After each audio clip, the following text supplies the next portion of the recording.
Demokrat tidak akan mencampur, tidak akan dan tidak boleh melindungi.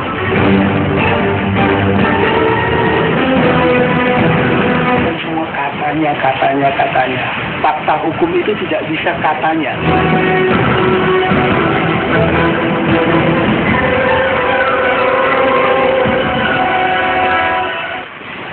Muhammad Nazarudin saat masih sebagai bendahara umum Partai Demokrat diduga menggunakan sejumlah perusahaan untuk mengerjakan proyek-proyek pemerintah.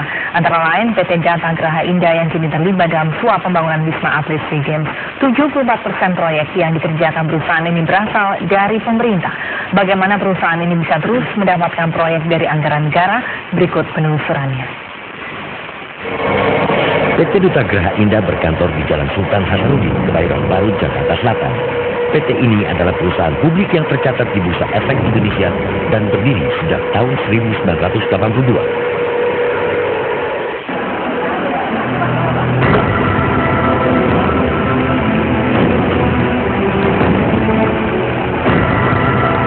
Penyidik dari KPK sedang menggeledah kantor PT Duta Graha Indah ini ketika didatangi oleh tim Metro Realitas Jumat lalu. Perusahaan tadi memang pemantauan kita di tahun 2009 misalnya sekitar hampir 75% proyek yang dikerjakan oleh BGI merupakan proyek-proyek yang bersumber dari anggaran pemerintah. Gitu. Jadi kita menilai ini perusahaan yang sering sekali memenangkan tender. Wafid Muharram cukup lama menjabat sekretaris Kemenpora. Ada klarifikasi nih Pak. Bapak aja Pak. Kira-kira komentar gimana Pak? Apakah ada perintah dari Menpora? Seorang Sesmenpora seharusnya tidak mengurusi proyek, apalagi mengurusi dana talangan. Ini yang saya bingung. Sesmenpora itu administratif untuk menentukan pemenang tender. Ya, itu bukannya Sesmen yang menentukan, yang menentukan tim menteri. Ya, kita lanjutkan perbincangan siang hari ini. Saya ke Pak Yasin. Pak Yasin, Anda masih bersama kami ya Pak ya? Ya. Iya Pak Yasin, saya ingin ketahui perkembangan terbaru ini mengenai kasus suap Wisma Atlet dan juga pemberian uang pada Sekjen MK oleh Muhammad Nazarudin. Kapan Pak rencananya KPK akan memanggil MM? Ya, tentunya ini perlu kita sampaikan kepada masyarakat bahwa KPK tetap bekerja secara profesional, independen, tidak didasarkan atas tekanan-tekanan, tapi kita akan mengumpulkan alat bukti tersebut. Jadi berdasarkan kepentingan penyidikan siapapun apabila ada keterkaitan dengan kasus tersebut, pasti kita akan memintai keterangan terhadap orang-orang tersebut. Jadi masyarakat harus bersabarlah begitu. Iya, termasuk Muhammad Nazarudin. Tentunya siapapun, jadi siapapun yang ada keterkaitan dengan kasus itu, kita akan memintai keterangan. Jadi masyarakat harap sabar sedikit lah begitu. Kita bekerja sesuai dengan prosedur hukum untuk kepentingan penyidikan. Tentu kita akan memaksimalkan bukti-bukti yang kita peroleh. Begitu. Tidak didasarkan atas informasi dari pernyataan seseorang atau mungkin bahkan dari pernyataan media. Tidak demikian Mbak. Jadi kita harus bekerja secara profesional untuk mengumpulkan alat bukti itu. Oke, baiklah, saya menangkap Pak Yasin, saya menangkap ada berarti KPK masih kesulitan dalam menghubungkan taruhlah untuk kasus yang pertama, kasus dugaan suap Wisma Atlet di Palembang antara Mindo Rosalina dengan Muhammad Nazarudin begitu. Tidak ada hubungan yang langsung atau tidak langsung, padahal ini kan sudah berkembang di publik memang benar adanya MN ini terlibat dalam beberapa proyek begitu. Apakah ini kurang cukup Pak Yasin? Tentunya kita bekerja itu setiap hari dan itu dinamis sekali perkembangannya, dan tapi karena untuk kepentingan penyidikan agar kasus ini nantinya bisa kita selesaikan dengan baik, tentunya tidak semuanya bisa kita buka kepada publik. Jadi kalau tadi disimpulkan bahwa kita mengalami kesulitan untuk mengumpulkan bukti, itu tidak benar. Ya, kita menangani kasus yang macam ini tidak baru yang pertama kali ini, dan kita tetap bekerja secara baik dan tetap profesional, berintegritas dan independen begitu Mbak. Iya. Berarti dari Anda sendiri kita belum bisa mendapatkan konfirmasi kapan Muhammad Nasaruddin akan dipanggil. Lain halnya dengan Ketua KPK Pak Busro yang sudah mengatakan minggu depan MN akan kemungkinan besar akan dipanggil. Saya ke pengakuan dari Sekjen MK yang menyatakan ia mendapatkan uang dari Nasaruddin. Kemarin Sekjen MK dan Ketua Mahkamah Konstitusi sudah bertandang ke KPK walaupun tidak ada proses pro justisia yang dilakukan begitu. Tapi keterangan apa yang bisa didapat KPK dari hadirnya kedua orang itu Pak? Ya tentunya itu kita mendengarkan apa yang disampaikan oleh Sekjen maupun dari Ketua MK. Ini kita kumpulkan dan kita telah membentuk tim untuk menyelidiki lebih jauh motif dari pemberian itu, termasuk fakta pengembaliannya. Baru bisa disimpulkan apakah itu tersangkut pidana atau tidak, tentunya kita akan menelusuri itu. Jadi sedang bekerja kita. Oke, sedang bekerja KPK. Saya minta komentar dari Mas Febri. Mas Febri, untuk kasus yang kedua itu yang menerima uang atau memberikan uang begitu. Pak Yasin sempat mengatakan loh di awal-awal bahwa itu tidak bisa sampai masuk ke ranah pidana. Apakah memang sesimpel itu tidak bisa diarahkan ke ranah pidana? Ya, saya kira mungkin Pak Yasin komentar waktu itu masih informasinya masih terbatas kan dari media karena pihak MK sendiri belum datang ke KPK. Kita berharap pasca kedatangan Pak Mahfud kemarin dan Sekjen MK itu ada informasi-informasi baru yang bisa ditelusuri lebih jauh. Mungkin saja ada informasi misalnya tentang sebelumnya ada komunikasi dengan Sekjen MK terkait dengan kasus-kasus tertentu. Kita kan tidak dengar itu di publik, tapi kita berharap Sekjen MK bisa mengeksplor itu lebih jauh dalam proses diskusi dengan KPK. Nah dari sanalah nanti melalui pemeriksaan dan investigasi lebih jauh bisa disimpulkan apakah ini hanya gratifikasi biasa, belum bisa ditarik ke arah gratifikasi yang dianggap suap atau suap itu sendiri, atau modelnya seperti apa. Tapi yang pasti di sisi lain pemberian sejumlah uang kepada penyelenggara negara tersebut adalah bagian dari pelanggaran etik yang bisa diproses tentu saja dan menjadi dasar oleh Dewan Kehormatan Partai Demokrat dan juga Badan Kehormatan di DPR.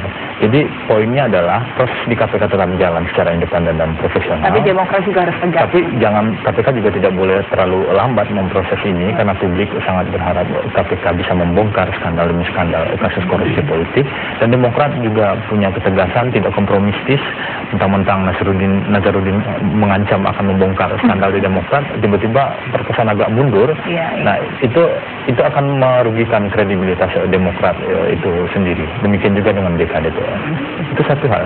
Yang kedua, menarik sebenarnya pernyataan Pak Busro Mukodas dan juru bicara KPK Johan Budi bahwa KPK memang berencana memanggil Nasaruddin meskipun belum tahu waktunya kapan. Ada dua poin yang saya kira harus diperhatikan di sini terkait dengan kasus dugaan suap Wisma Atlet SEA Games. Nanti akan dilihat dari keterangan-keterangan Rosa, dan saya yakin betul KPK sudah melakukan typing, melakukan pemantauan sebelum proses penangkapan tangan. Nah dari proses typing itu akan terlihat komunikasi Rosa atau pihak-pihak yang sudah ditangkap dengan siapa saja. Dari komunikasi itulah bisa ditelusuri lebih jauh ke berkas-berkas yang saya kira penyidik KPK jauh lebih ahli untuk itu. Nah yang kedua yang juga sangat menarik adalah ini kita lihat apakah benar Nasaruddin punya bukti tentang dugaan keterlibatan sejumlah fungsionaris atau petinggi Partai Demokrat dalam kasus suap ini, ataupun kasus yang lain, ataupun kasus yang lain, ataukah ini hanya semacam saywar saja, seolah-olah ya saya punya kasus saya akan ancam balik dan segala macam. Kita lihat itu bisa dijelaskan di dalam. Kalau Demokrat sendiri melihatnya seperti apa? Ini bicara internal gitu antara sesama kader Partai Demokrat. Betul nggak sih Nasaruddin memang punya peluru beneran begitu atau hanya peluru kosong begitu untuk bisa mengirim orang masuk ke penjara? Saya kira Pak Andi Samsudin sudah menyatakan bahwa tidak ada sedikit pun ketakutan dari Dewan Kehormatan dan Partai Demokrat untuk menghadapi kasus ini. Karena memang semuanya sudah diklarifikasi oleh Dewan Kehormatan. Oke, soal klarifikasi ini Bu Andi, saya akan sebutkan beberapa inisial nama begitu yang sempat disebutkan oleh Nasaruddin ke salah satu media cetak. Yang pertama A, yang kedua C, yang ketiga I. Saya kurang yakin yang keempat adalah M begitu. keempat orang tersebut apakah sudah dipanggil oleh Dewan Kehormatan dan bagaimana keyakinan Dewan Kehormatan? Penjelasan dari Pak SBY tadi malam kaitan dengan proses itu, beliau menyatakan bahwa semua yang disebut oleh Nazarudin terlibat dalam hal itu juga semuanya sudah dipanggil oleh Dewan Kehormatan untuk diminta klarifikasi. Dan keyakinan dari DK sendiri seperti apa? Bahwa memang omong kosong saja MM ini, Nazarudin ini, atau memang ada keterlibatan dari orang-orang itu?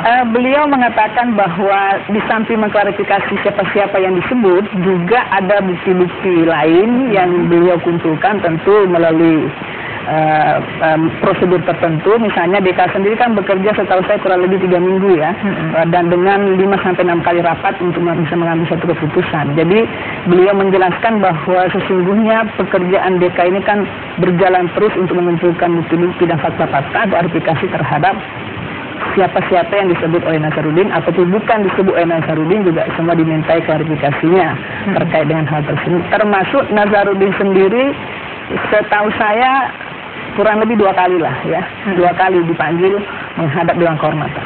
Oke, baik Pak. Saya ke Pak Yasin lagi. Pak Yasin masih bersama kita ya Pak ya? Iya. Pak Yasin, saya ingat pada saat pertama penangkapan Rosa dengan Sesmenpora, KPK sempat mengatakan bahwa ini terstruktur dan masif begitu. Adakah petinggi ataupun kader dari Partai Demokrat maupun partai yang lain yang terlibat dalam kasus dugaan suap Wisma Atlet ini, Pak? Dugaan awal saja. Ya, tentunya kita tidak bisa menyampaikan terlebih dahulu sebelum selesai proses penyidikan terhadap pengembangan penyidikan terhadap kasus yang dasarnya dari tangkap tangan tersebut.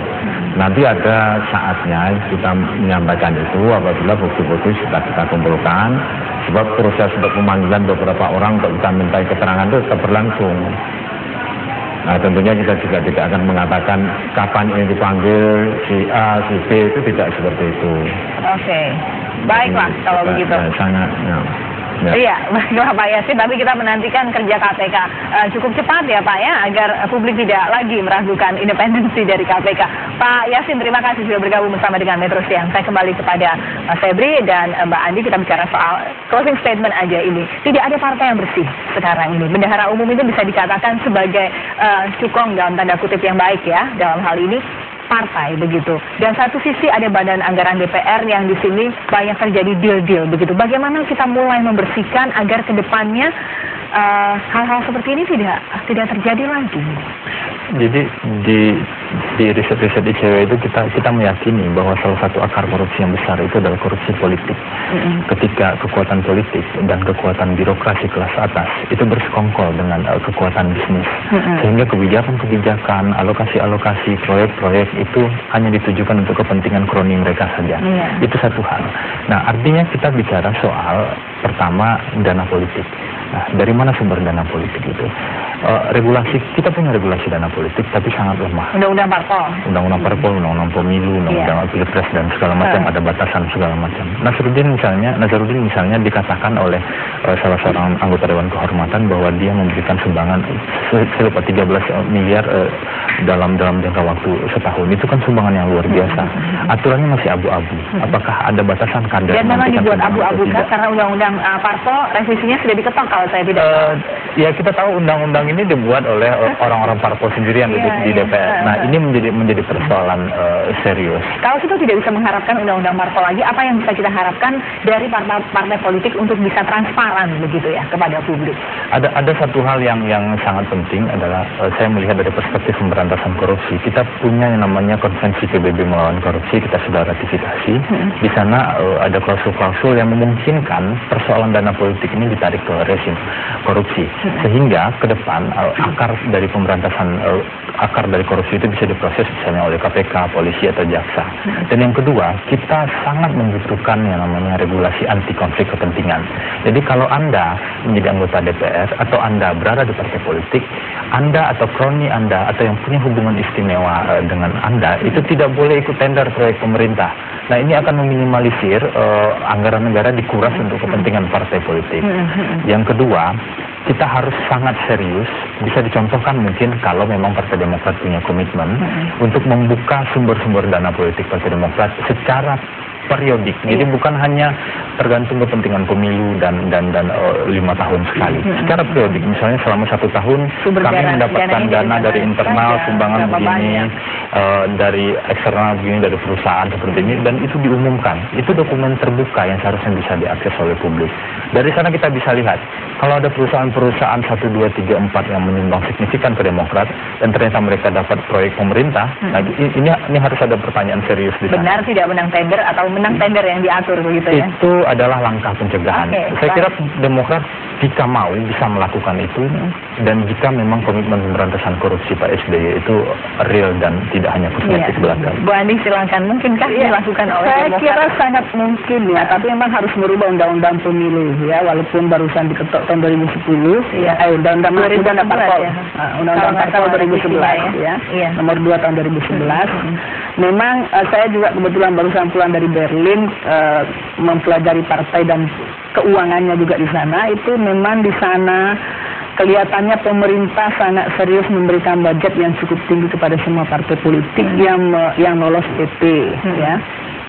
Kita di sini dinilai Rp108 per suara. Dan itu sama sekali tidak cukup. Dan itu membuat akhirnya partai berakal-akalan untuk mendapatkan dana. Memang ada iuran anggota, kemudian ada sumbangan baik dari siapa saja bisa dengan aturan-aturan. Sekarang kan nilainya sudah ditingkatkan, sudah ada kemajuan sebetulnya dibanding undang-undang yang lama. Ya, tapi memang saya setuju juga tuh kalau mau diatur bahwa seluruh partai politik memberikan transparansi, tapi harus ada di undang-undang itu. Kalau mereka nggak mau. Inisiatif internal Partai Demokrat saja. Ini akan bisa jadi contoh ke depan. Tapi nanti akhirnya menjadi bola liar gitu ya, mengganggu Demokrat hingga tahun 2014. Harus ada komitmen bersama. Kalau partai ini paling mau tidak, jadi partai besar dan tidak terjebak pada dana politik yang berasal dari kickback, suap atau relasi politik bisnis yang terlarang gitu kan, saya kira itu harusnya dimulai. Saya yakin bisa kok. Jadi masyarakat bisa tahu ini dana Demokrat dari mana sih, dan pembelanjaannya kemana saja. Gitu. Oke. Seharusnya memang semua partai politik punya undang-undang atau paling tidak dari Setgab dulu mungkin ya. Semuanya harus dibuka anggota partai politik di Setgab. Tapi terima kasih Mas Febri, malam sekali waktunya sudah habis. Bu Andi terima kasih. Kita menunggu langkah-langkah real yang dilakukan Partai Demokrat ke depannya, khususnya terkait dengan MN ini ya. Saya kira begitu, beliau sangat komitmen untuk itu. Oke, baiklah, terima kasih. Sekali lagi pemirsa jangan kemana-mana, Metro yang akan kembali bersama dengan